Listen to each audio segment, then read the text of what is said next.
Voici quelques histoires de la Vierge Marie que peu de gens connaissent, mais qui sont fascinantes. Partie 1. Marie est apparue en Égypte, et c'est reconnu par l'Église.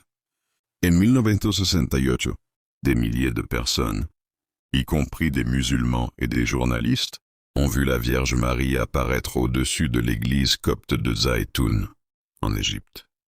L'apparition a duré plusieurs mois, avec des lumières mystérieuses et des guérisons miraculeuses. L'Église catholique et orthodoxe ont reconnu cette apparition. Marie a un tombeau, mais il est vide. Il existe 2 lieux supposés où Marie aurait été enterrée.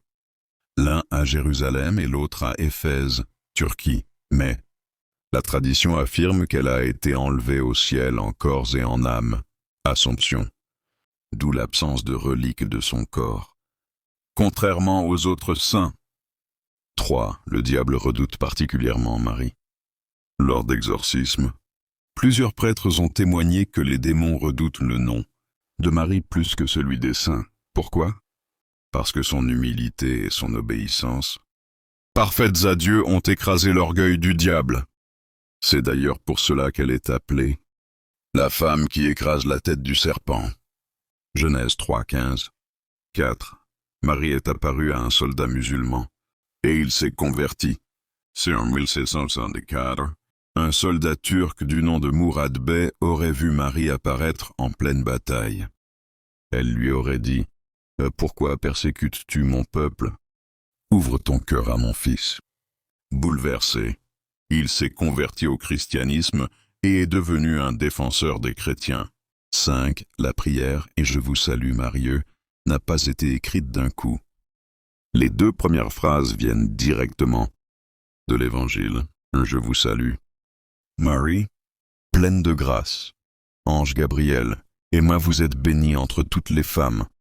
Anne Elisabeth. » Mais la deuxième partie, Sainte Marie, Mère de Dieu, priez pour nous, n'a été ajoutée que plus tard, au XIVe siècle. 6. Marie aurait vécu à Éphèse après la résurrection de Jésus. Selon une tradition ancienne, Marie n'est pas restée à Jérusalem après la Pentecôte. L'apôtre Jean l'aurait emmenée à Éphèse, en Turquie actuelle, pour la protéger des persécutions. Aujourd'hui, une maison appelée la maison de la Vierge Mariée est un lieu de pèlerinage où plusieurs papes sont venus prier, reconnaissant la possibilité que Marie y ait vécu ces dernières années. 7. Marie est apparue à un prêtre japonais et a pleuré des larmes humaines. En 1973, à Akita, Japon, une statue de la Vierge Marie s'est mise à pleurer de vraies larmes humaines à plusieurs reprises. Une religieuse sourde, sœur Agnès Sasagawa, a reçu un message de Marie, appelant le monde à la prière et à la conversion. Le phénomène a été analysé par des scientifiques et l'Église a reconnu cette apparition. Ces histoires sont fascinantes, n'est-ce pas? Laquelle t'a le plus impressionné?